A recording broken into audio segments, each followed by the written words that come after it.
like the three topics that were outlined for the week are price reduction scripts, leveraging ChatGPT for real estate, and ultimate checklists for buyers and sellers. Does anybody feel drawn to one of those topics, especially Matt? I can tell you do. What is it? What is your burning desire? Which one of these? Which GP, yeah, GPT. ChatGPT? What does everybody else think? Should we dive into that a little bit? Sure. That could be a whole hour on its own, for Yeah. real. Yeah. And Yeah. then some. We'll just have Yeah, to we'll see where just let that Bruce goes teach because it. Yeah. there's too much. I Viet know. could do this whole class. No, no, Okay. that's you, Bruce. Well, I love to hear what people have to say. So, just a few housekeeping notes. There's only one of me. Kelly, it looks like she's signing in as me, but that's my daughter Kelly that's coming in there. Oh, Um, if you want to, it's a kind of a manageable group today. If we get a whole bunch of people and you want to, please chime in. The biggest thing is I want people to feel comfortable chiming in.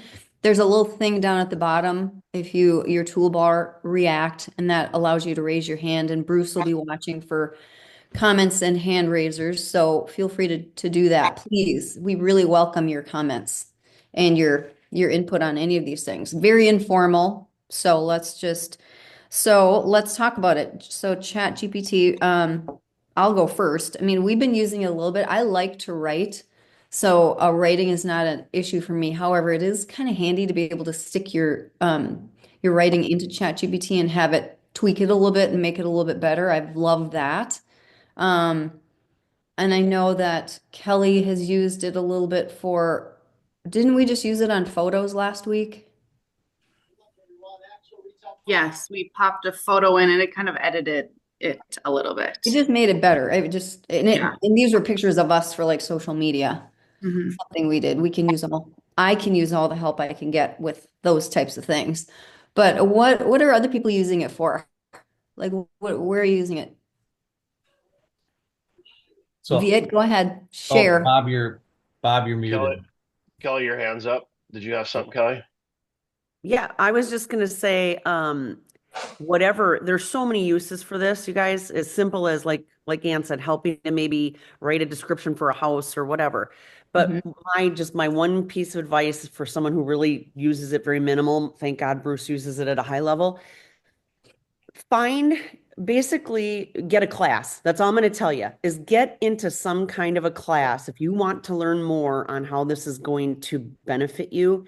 I would recommend you sign up for more than just an hour training because the hour training ain't going to give you much, right? Get into like someone, there's tons of people out there like Phil Stringers of the world and whatnot that offer, the 6 to 8 classes, right? It's once a week for an hour, whatever, but they really take you from kind of beginner and get you a little bit deeper, right? You can go way crazy, but it does get you a little bit basic or more than just the basic. So that would be my main recommendation.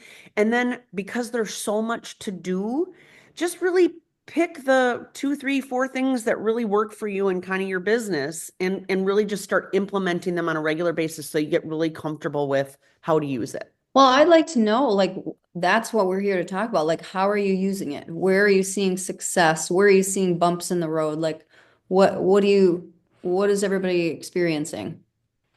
So I who's can. just real quick before somebody answers, who's using it? Raise their hand. Who's using it? Okay. Um, Mhm. so I'll just say, you know what, I use it daily, and Kelly's right. I mean, it saves me so much time. Um, but I've also been using it for 2.5 years and have messed around with it and have the time to do it, right? That's What's your favorite stuff, Bruce? uh so it it creates daily Facebook posts for me along with Oh,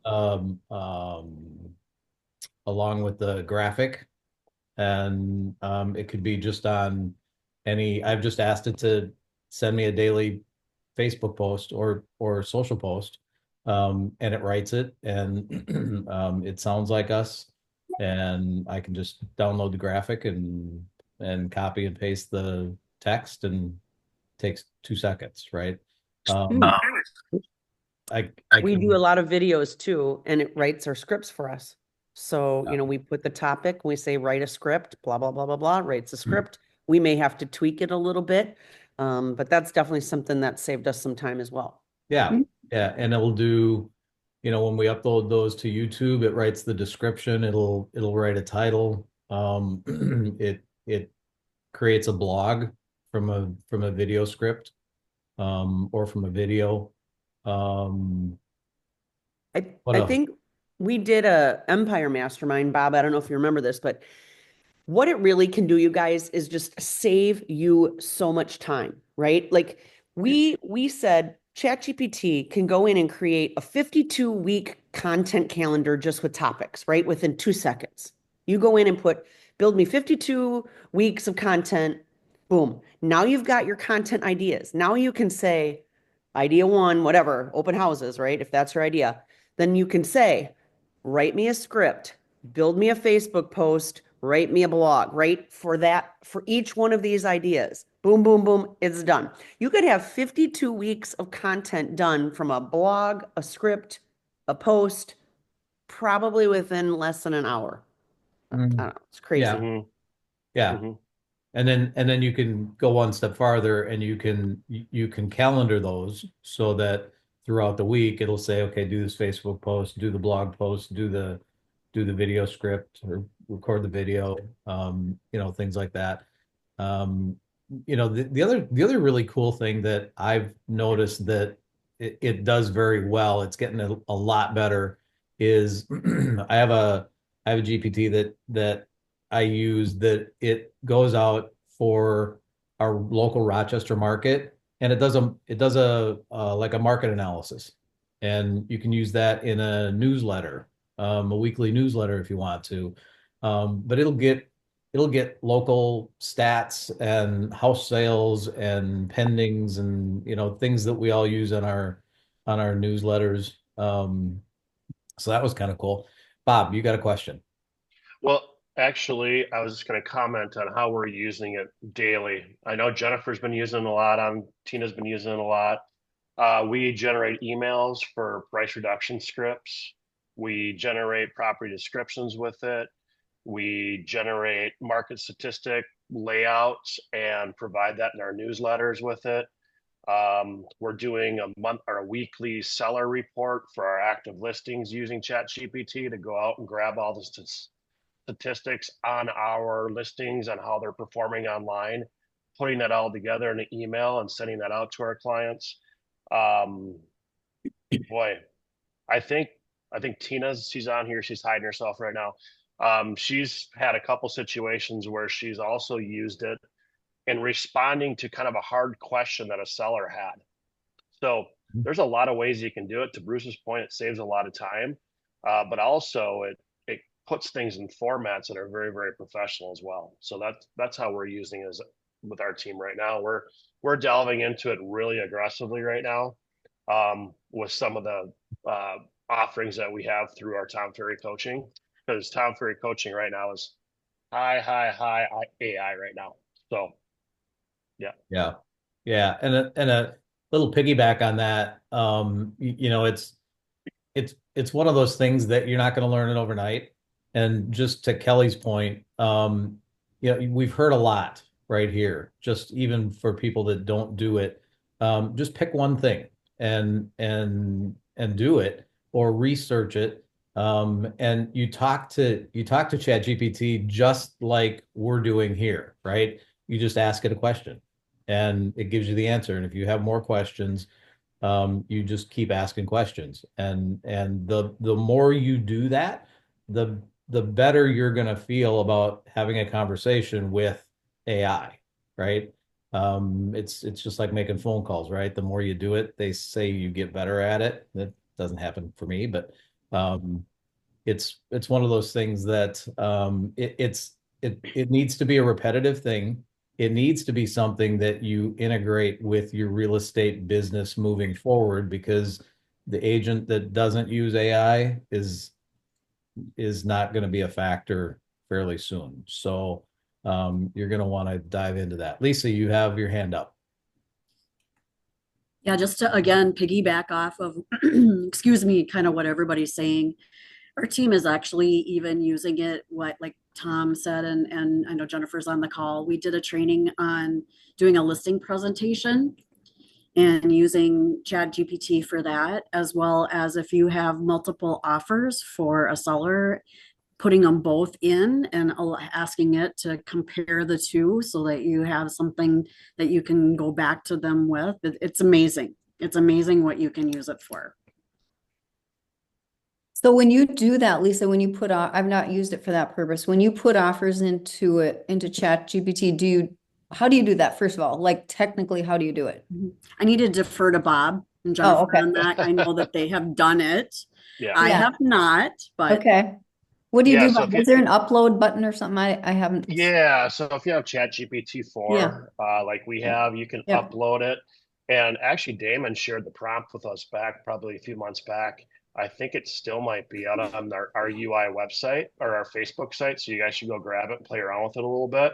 But basically, what we do is we take both offers, we upload them into ChatGPT, and we have a prompt that asks ChatGPT to break this up so we can in an email format so we can basically supply this information to our clients. Obviously, we know what the offers are, but it just saves us so much time. Literally, it drafts the email in about 2 minutes.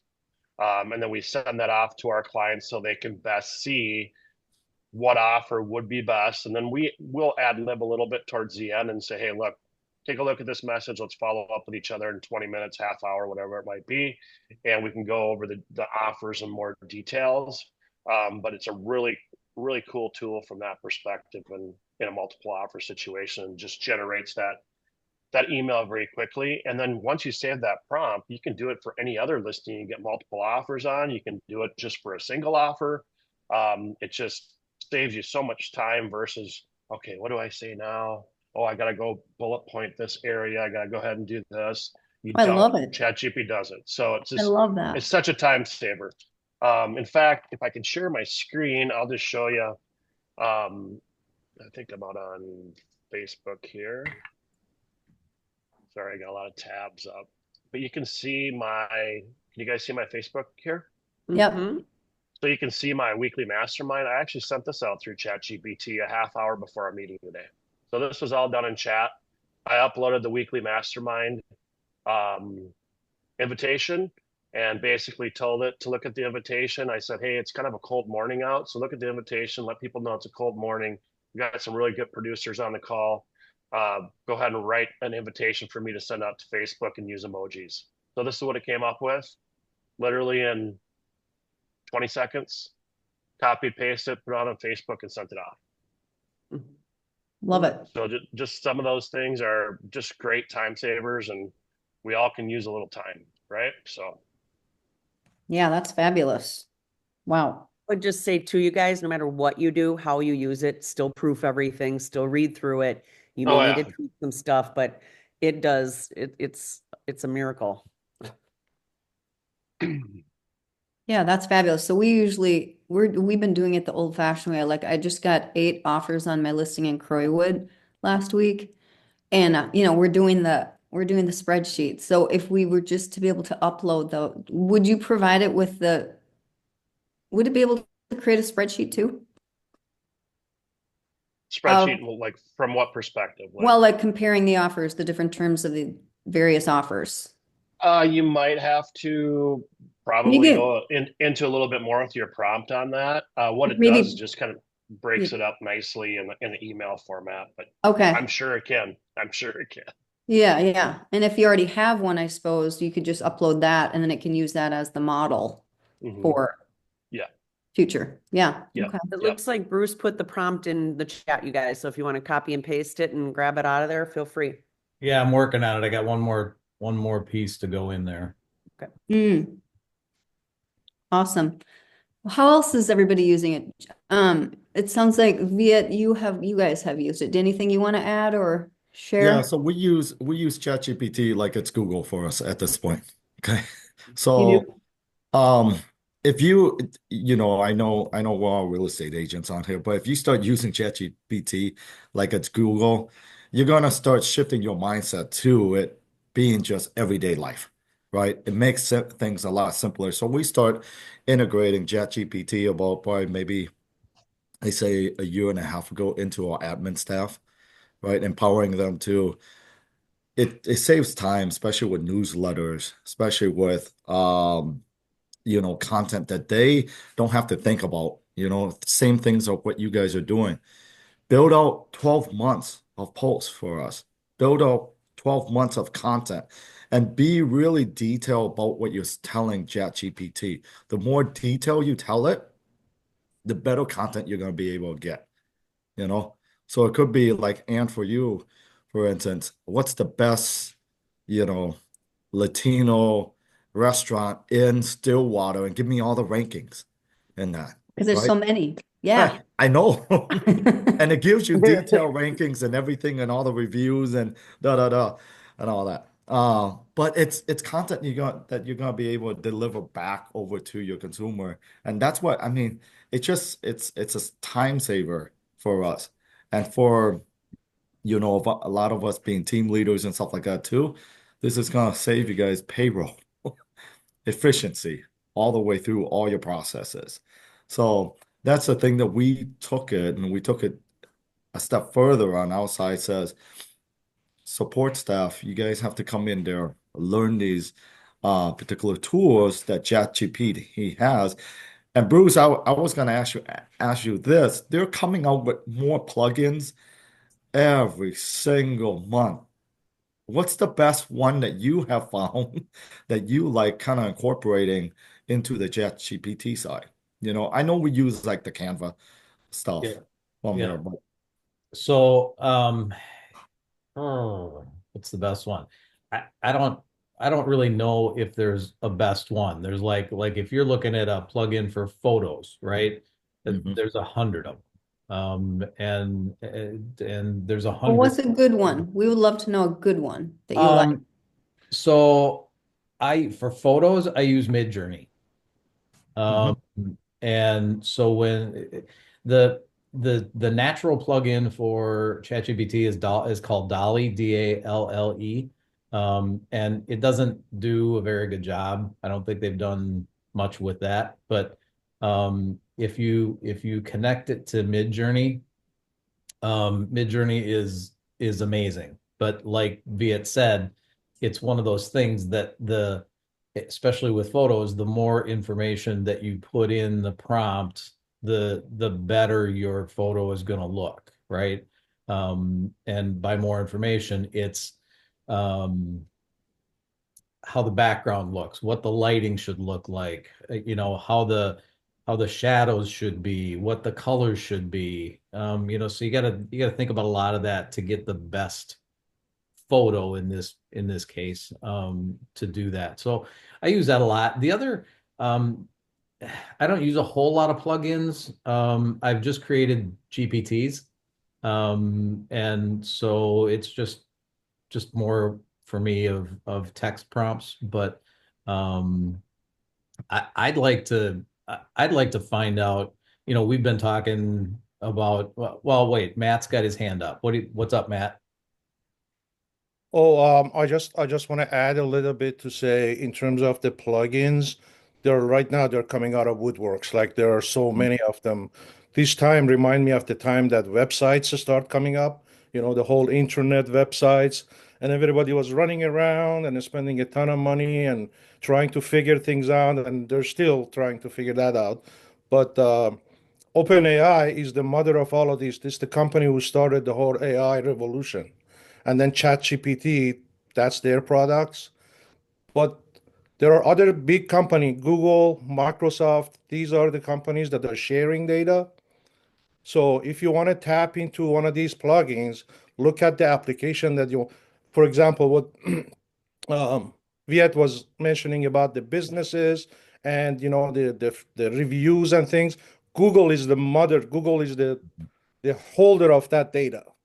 So if you go to the AI for Google, which is Gemini, you have the best option in terms of that performance. Versus if you go to, let's say you're in Microsoft domain, you're using Outlook for your emails.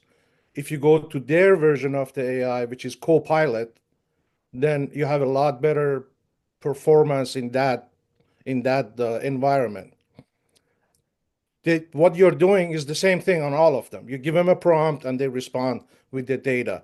But in terms of like getting the best, I know it's probably a little bit too technical, but you have options. That's my point.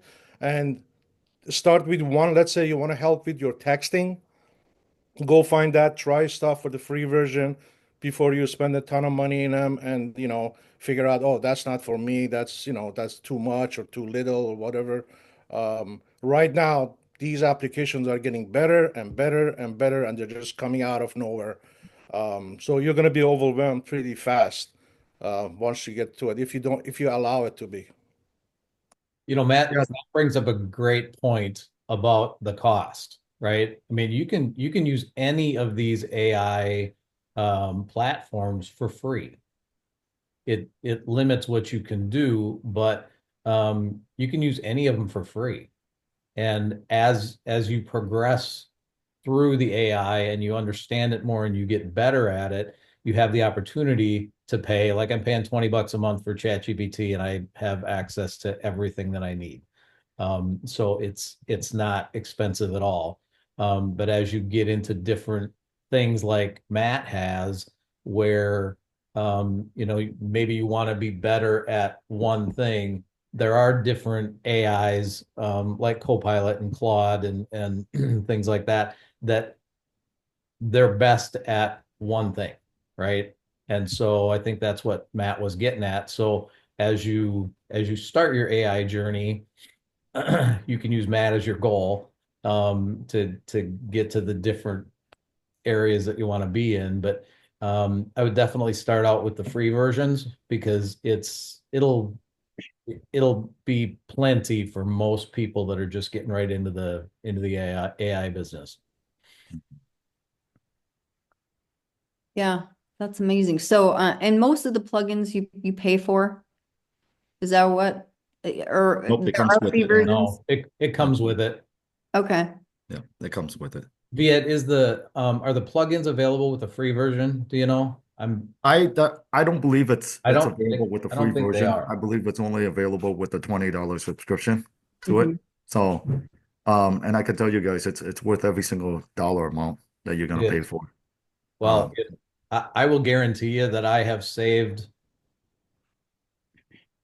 15 to 20 hours a month. mhm. So paying $20 to save 15 to 20 hours a month, I mean, it's Yeah, a for no-brainer, sure. right? Yeah. The big thing that I'm using AI currently on right now, and I've been messing around with it, is kind of the AI that's incorporated into your email functions. Okay. Mm. Especially you're writing up an email over to your clients or whatever it is and stuff like that. There's an AI function, especially with Gmail currently right now, that all you do is hit that button and it generates that email currently for you or rewrites it, and then you can just play around with it, change the tone, whatever the tone that you want to as well. So, and it's working out really, really efficiently on that side. So my emails are very short. I tell that AI function, lengthen this, change the tone, make it a little more sassy, make it a little more upbeat, stuff like that too. And it does that for me behind it. So here's another function just besides ChatGPT that we've been getting really just say big engagements, especially on our listings. Um, Virtual staging, okay? We'll talk about that a little bit. So virtual staging, a lot of us when we're coming into especially with our medias, it's expensive. Typically, virtual staging is about $35 a picture or $25 a picture for us, our photographers to change it out. Um, well, a lot of virtual companies currently right now, you can get between $10 to $20 a month, and it'll give you between 6 to 20 pictures that you can upload. The things that we're using it for on our side is it's not even putting in the virtual, it's taking the furniture out of our client's house and putting back brand new other just say more modern furniture in there. So especially in the prices of 300 to 400, sometimes their furniture is not that tasteful. And what we do is we take it and we remove it completely out and we put in better pictures. And we're starting to get and we're seeing that we're getting more traffic from the pictures that were existing, right, with their existing furniture to the ones that we're taking out and putting more modern furniture. We're getting more traffic in right away as soon as we do that. Okay, so it might be a trick for you guys to. And you guys are using you're using AI for that, a Mhm. plugin of some sort, because yeah, we do that too with virtual staging. A lot of times they're crappy. Even the virtual staging companies that we use, Mhm. they come back and we're like, so are you happy with how they look once they're Can, restaged? can you walk us through that, Via? Because I'm interested in that as well, because we've paid other companies and agree that it's expensive. So are you using ChatGPT or using a different company to do this? I'm using a different company. It's called Virtual Staging AI. Okay. It's that simple as that. Yep. And you upload your picture, Mhm. right? So you download it, upload your picture, and then it gives you different things. You can remove the picture, you can add in furniture, right? There's little bits in there that you can draw and cut out and you know, just very similar to Canva. But I can tell you it takes maybe 30 seconds for it to revamp your picture from Awesome. lighting to new furniture to even different types of furniture too as well. So Just be careful with that, you guys. As we all know, we can't misrepresent anything. Mhm. So if you're cutting something out, make sure it's just personal property, right? We can't cut out things about the Don't cut actual out a physical wall. property. Absolutely. So, Yep. and make sure that you're writing at the bottom of it that's virtually staged too, guys. Yep. Yeah. So Yeah. that way somebody walks in there and they're like, oh, this is not what I saw online. So, Yeah. Yeah. Does anybody have any questions? We've thrown out a lot. There's got to be some questions out there on how to use it or how to do something. Eric, you're on this call. Like, what are you guys using it for in lending? We're still trying to figure all that out. Just a lot of I think right now a lot of what we've been attending recently is more of the legal side of things of how that there's no language that's miscommunicated. But we definitely use it a ton in our marketing. 2-1 buy down programs. We use it for a lot of our.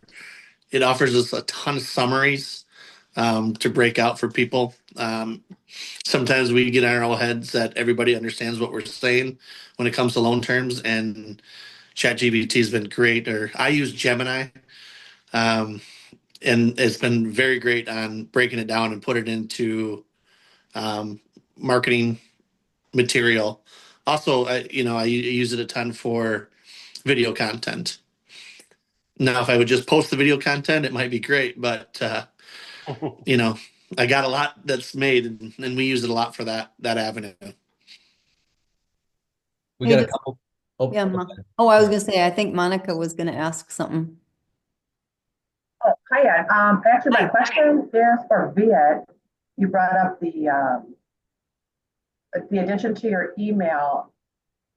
How do you do that? I guess I'm not real technical. So what do you add to your Gmail account where you can help out with your messages? so we use Gmail, right? And Me there's a too. function at the bottom of the screen on Gmail. If you click the AI box there and you write your email inside that AI box, then you can just copy and paste and it actually just links right up to your, current email that you have, whatever So it's your already in message that there. you want. So if I have Gmail, I just have not noticed that button evidently. Yeah, yeah, it's been there. So. All right, super. Well, Thank you.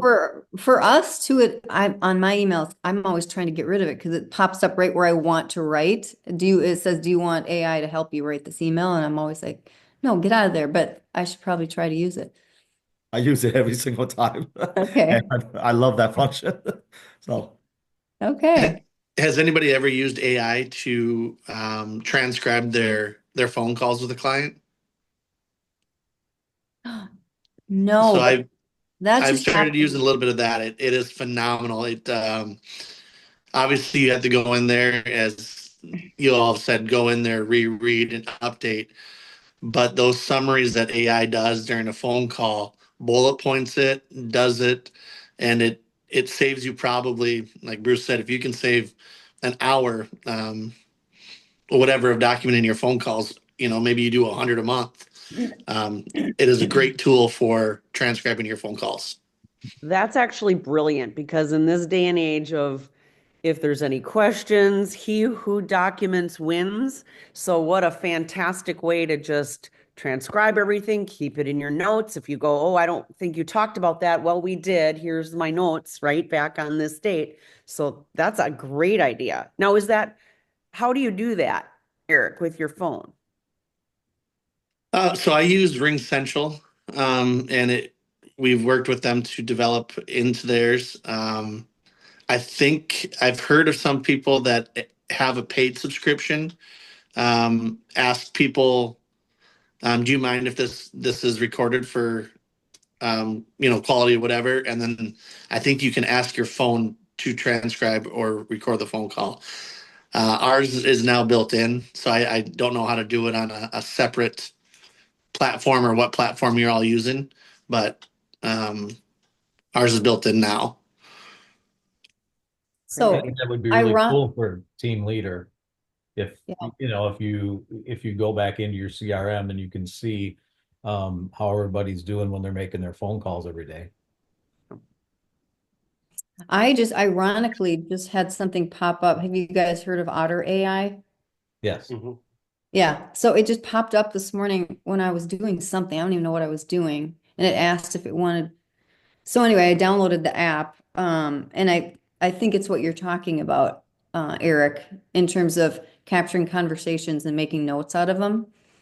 And I remember Tom Ferry actually at some event that I went to, they were really talking about Otter AI and how to how to best use it, like at listing appointments, have it running at a listing appointment so that when you get back to your office, you can look at it and it will analyze, oh, he said this, but you didn't respond to it. And it gives you feedback in terms of how the conversation went. And I think that's going to be really valuable. And in fact, we had a Zoom call last week with a new buyer and ours somehow it's integrated into Zoom and it Mhm. it it sent us a summary of the whole conversation. Are you guys getting that? Yeah, we use that for our agent one-on-ones. So we have our one-on-one calls, and at the end, it's transcribed via AI with Zoom, and then I send that along to the agent, so it kind of sees what we talked about Yeah. during that call. So yeah, it's Yeah. pretty cool. It's actually Well, pretty accurate too. yeah, and then I'm thinking you could ask it, how could I have better addressed X, Y, or Z and have it give you some feedback about how you could have used it, your Mhm. communications better with whoever that is.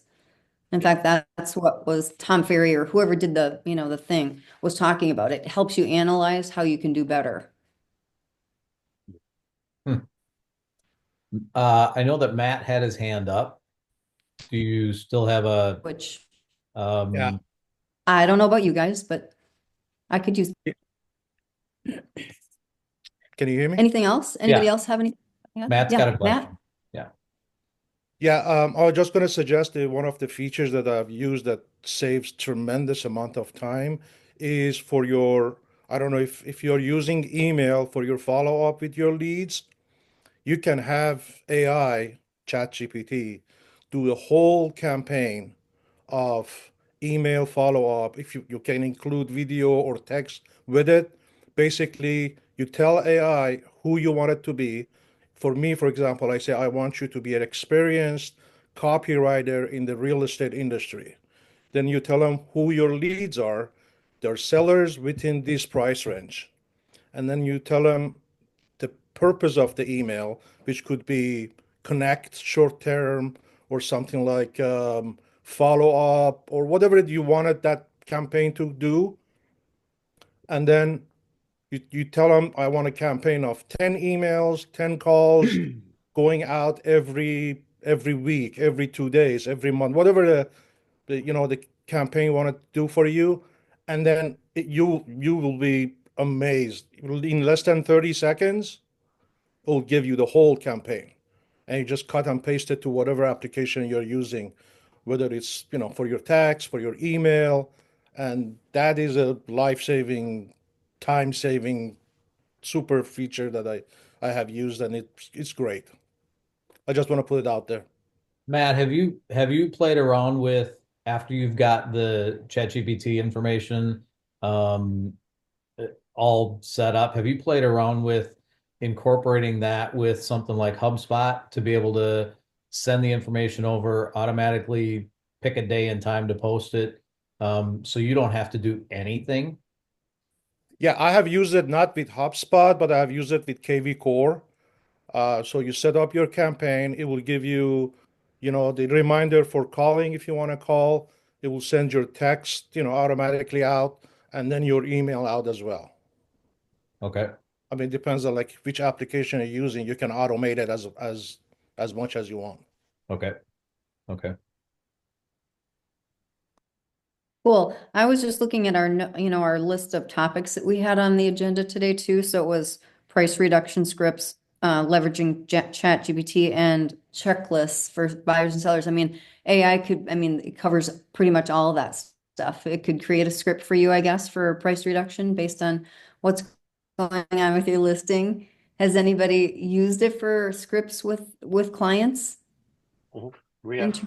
in that capacity? Have you, Bob? Yep. Mhm. Yeah. And effectively, like, did it think of Yeah. things you wouldn't have otherwise?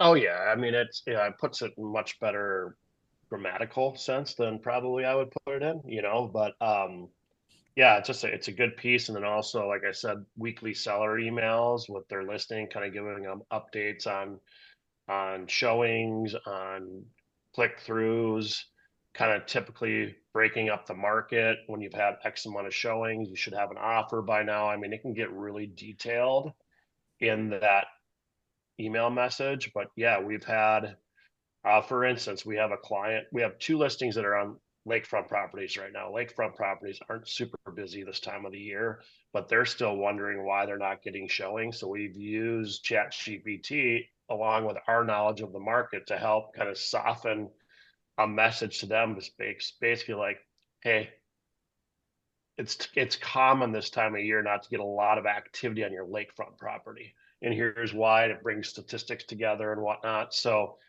it situationally, it's a really cool tool as well, Yeah, and so when you're asking it to pull that stuff together for your sellers, where is it digging it out from? Like what is it using? I mean, we use list track so we can see, the traffic on the various sites and things like that. But what Mhm. else? What's it using?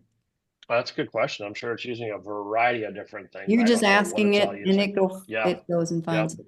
Hmm. Okay. You don't say look here or look there or anything. You don't give it any. You can give it specifics, and it does have issues in some cases, depending upon how the, the syndicate is integrating into our MLS. So, for instance, it doesn't pull Zillow data or Redfin or Realtor.com data very easily.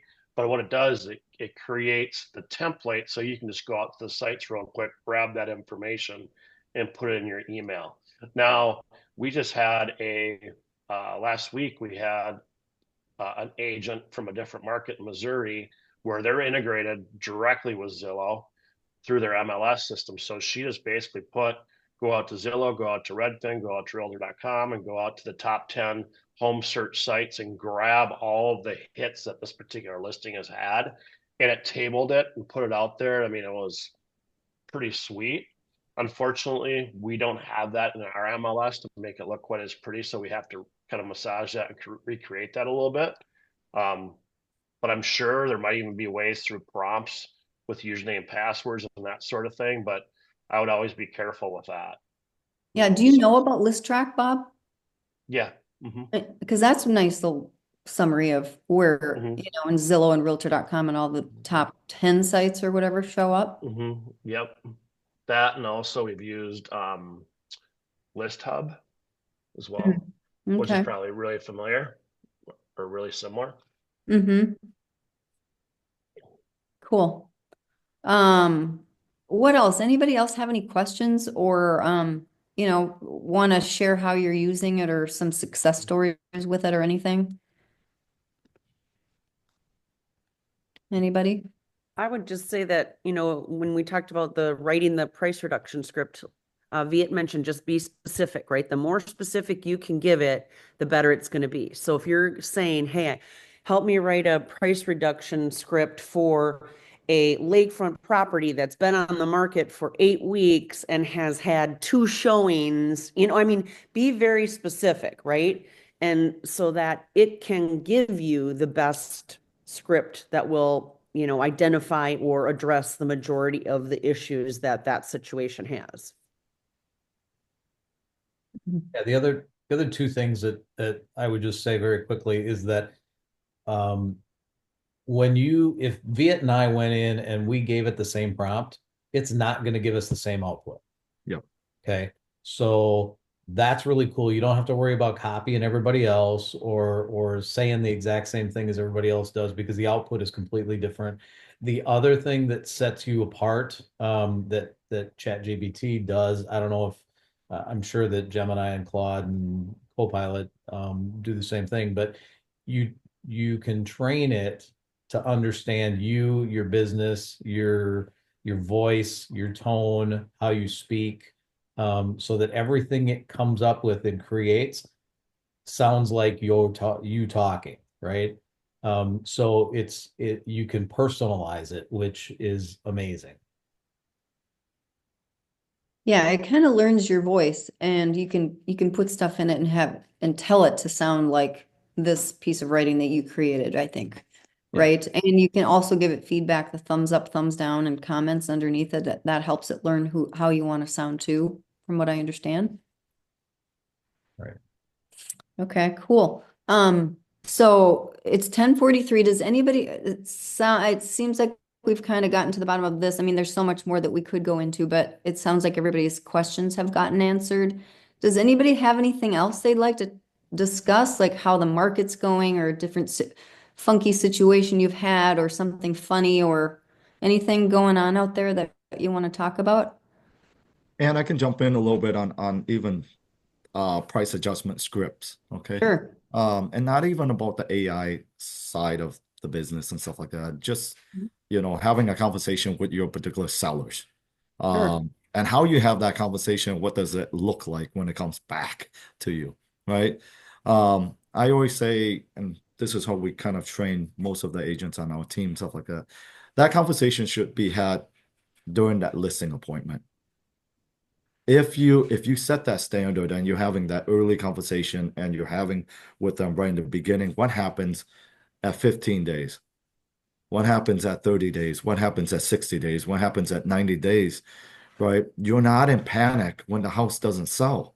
Your sellers are going to feel a lot more anxiety off their chest and their shoulders too. That guess what? These conversations are already had. What happens when we have 20 showings on your particular property now, right?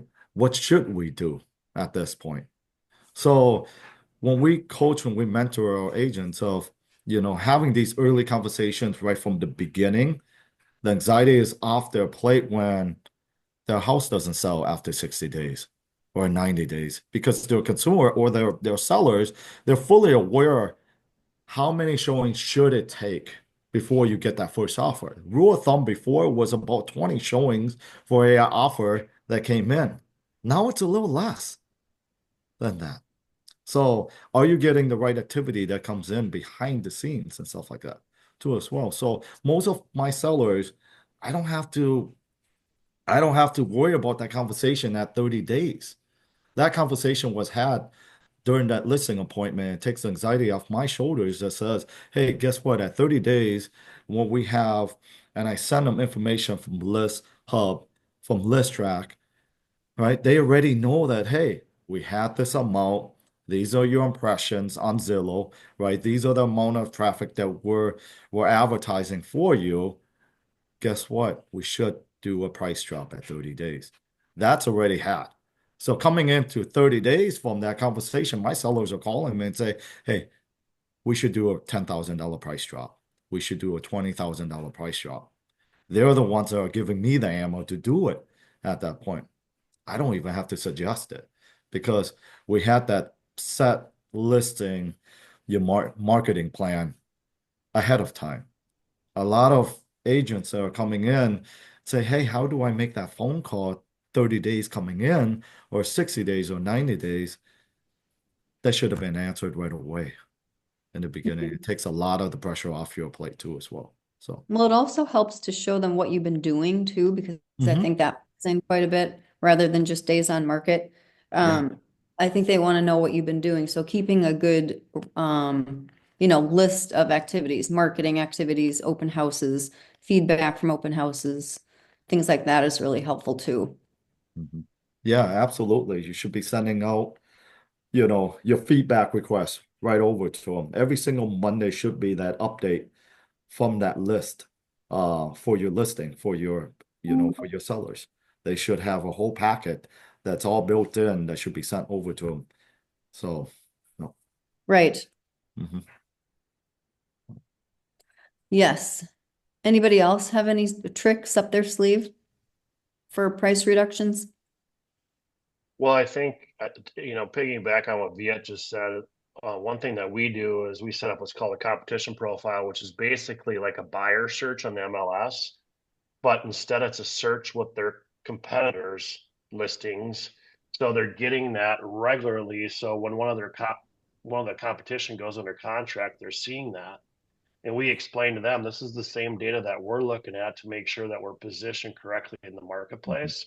So to Viet's point, a lot of times they are coming to us or they're ready for that reduction in price when we talk because they see that maybe their neighbor went under contract that was priced $20,000 less, or they're seeing that things are staying on the market longer and nothing's been moving, so they understand, hey, we're not unique, so let's not take it personal here. We're not unique. Nothing else is selling in the market right now. So I think having that competition profile and just being diligent and talking to your sellers every week, even if you don't have much to say to them, you got to be talking to them, because there's nothing worse than them not hearing from you, even though you may be doing all this stuff behind the scenes. And we've been in a pretty good market as of late, guys. I mean, we don't have to have a lot of price reduction conversations like we had to do in markets before where we had a lot of competition out there. But you still got to Ann's point as well, you still got to show them what you're up to and what you're doing to show the value. So constantly kind of honing that craft and having that standing call every week, or knowing that they're going to get that email, and if they want to call, they have the option to do that, is really important in getting that price reduction. If you're not talking to them and it's 30 days down the road and you're calling them up and asking for a price reduction, that conversation is not going to go so well, you know. But if you're staying in touch with them and they're also getting the competition profiles, it's going to be a lot easier for you. Right. Is there a do you guys have a favorite day to contact your sellers? I've always done Fridays, let them know what's happened during the week and what our plans are for the weekend. Anybody have a favorite day where you communicate? I generally do Thursdays, so that way if we do need to make any changes, we can do it before the weekend hits. And if I have to get new stuff out to the house, I can do it. But I think as long as you're doing it and it works Yeah, for for you, sure. great. Yeah, absolutely. Yeah, I usually call them on Mondays, kind of give them analysis over what happens over the whole weekend, stuff like that, especially the amount of traffic that comes through. And then we plan for the following weekend. Are you guys out of town? What does your schedule look like? Is this a good time for us to do open house campaign, stuff like that? So for Monday through Wednesday, we're building out that open house campaign for them. We launch it on Thursday, and then we go through all the way through the weekend, right? And so Monday, I can give them an update. Hey, here's the amount of traffic that came through. You had 4 or 5 couples that came through. This is kind of the results that happened, stuff like that. And then we readjust it. We're going to do another open house that following week. So, Yeah, I like that. yeah. That's good. Yeah, and I think too, if you're getting some good activity on the house, you're probably talking to them more frequently than weekly, Mhm. just Yeah. so you're kind of articulating the feedback for them, and working through that process with them, just like Melissa just said in the chat. Weekly updates, if not even more frequent, communication is key. That's absolutely right. I mean, if you're getting some showings and they're not getting feedback from that agent, and you're not giving them feedback, or you're not letting them know that you're trying to get that feedback, that's not going to go so well either. So you got to make sure you're actively working on getting that feedback. Especially, you guys all know, as listing agents in this room right now, agents are crappy about giving really good feedback, so sometimes you got to dial them up or text them and say, hey, can you give me a little bit more? I need something to tell my seller. Why didn't you buy it? No feedback is feedback too. It is, but it's nice to know what Mhm. the buyer said about it so that you can share Right. it. I mean, Yeah. we all know if they're not getting back to us, it's because they're not interested. But I think, yeah, chasing them down a little bit to get a little bit more detail, I think would be helpful. I know that I had, what's her name? I had an agent that had a listing in Pete Miller Farms, in Miller Farms. She wasn't getting any activity, and you guys may have gotten calls too to go take a look at the listing. And Kim Zeiton was calling around to ask if we would do a favor and go preview the listing and give her feedback. And I think she was able to get a price reduction out of that. I don't know if anybody else has tried that. I know broker open houses are not very helpful right now for getting agents to come and get feedback about pricing. Has anybody had good luck with broker open houses for that reason? Yeah. No. No, Right. usually the people coming to the broker opens are agents who are just hungry and not doing business. What we found. Yeah, exactly. Right. Or they're good friends of yours that would give you some decent feedback. So. Mm-hmm.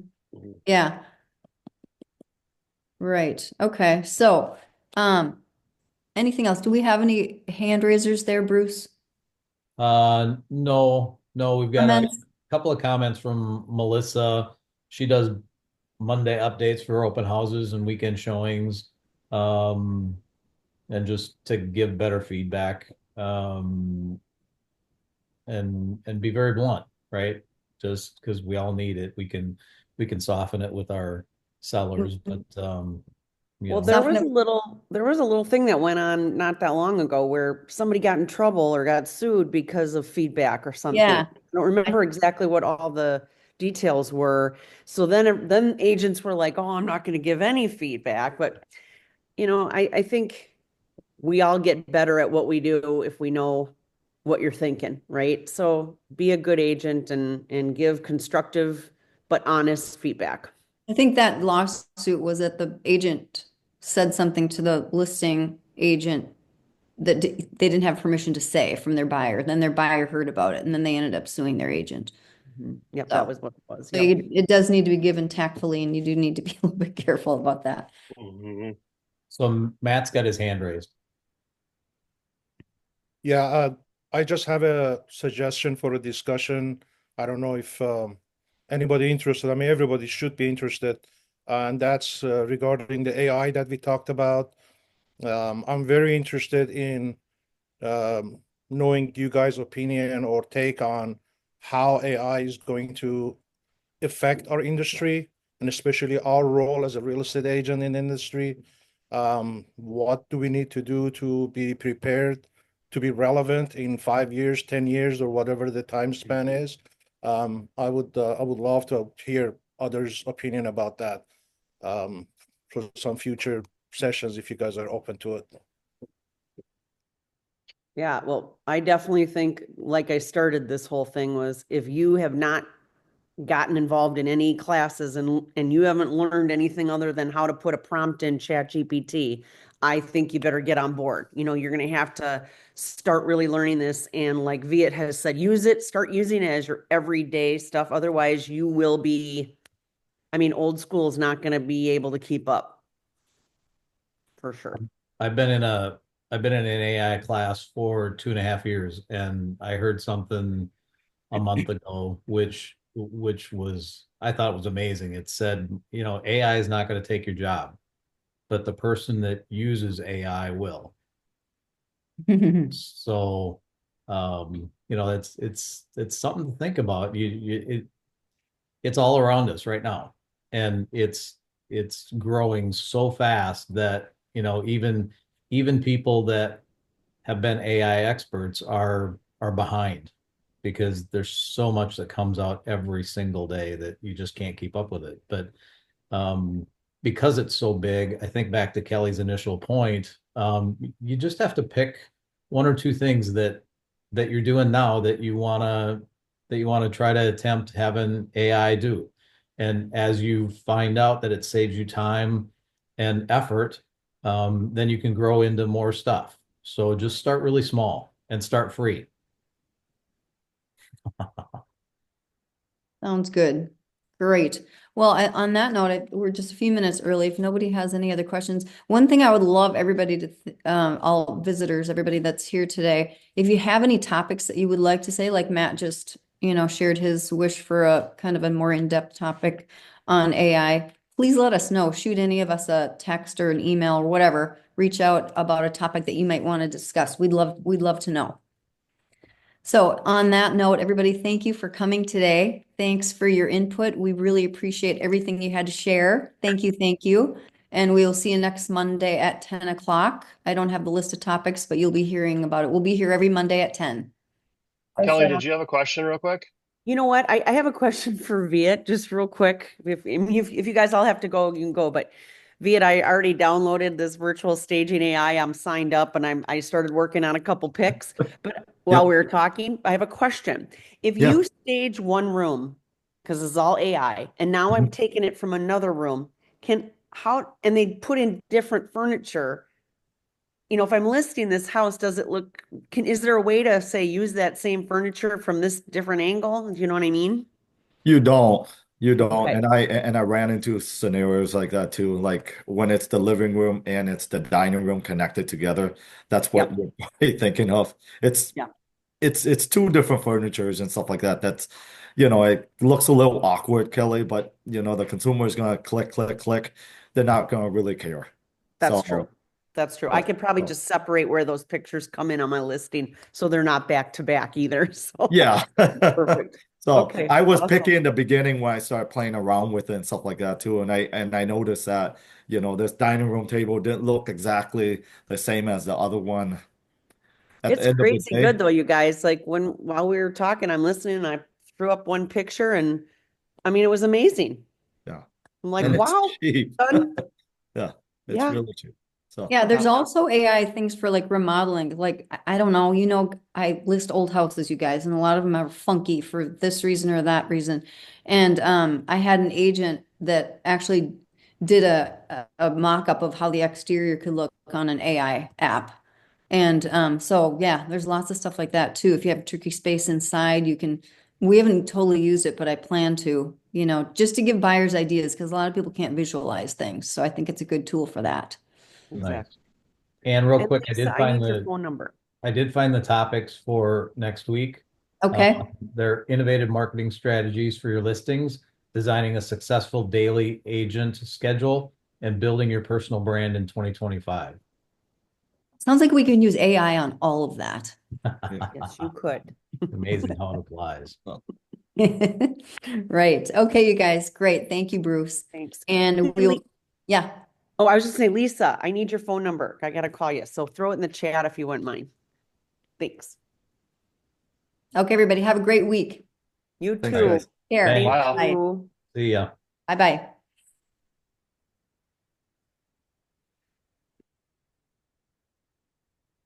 I'm staying on, Lisa. So, I just put it in there for you. okay, good. Oh, why is it not Oh, showing? hold on. Oh, Forgot to hit send. there we go. Here. 952-210. Perfect. All right. I will give you a call a little bit later today if that works. Sounds good. Hey, Bruce, real Okay. quick, are you guys using List Track? I do not. I actually wrote it down because I heard you talk about it, but I'm gonna try to see if ChatGPT has access to it. I get some stuff from it, but I don't use it. Mhm. So I don't know how I'm getting that. Do you, Bob? I used it a while. We used List Hub because it was kind of a free little deal, right? And then Okay. we had List Track, but then I didn't want to pay for it anymore. But then I'm thinking, God, I wonder if there's to your point, I wonder if there's a way that ChatGPT could integrate with that if you had an account. Yeah. Do you know with list track, even though you got to pay for it, is there like a trial period? I mean, I don't know that. if there I was, that'd be don't. great, because then we could try to see if there was some sort of integration, or like you said, how you could give ChatGPT access to it. But I don't know. I wrote it Yeah, down. I'm gonna play around with it and see, and I'll let you know. It'd be sounds good. I'm gonna do. interesting. I'll do the same. So, well, It'd be actually, it looks like interesting. it might be part of our MLS too. Go ahead. I'm sorry. Go ahead, Lisa. It's okay. It'd be interesting to see if any of this AI interfaces with our follow-up boss.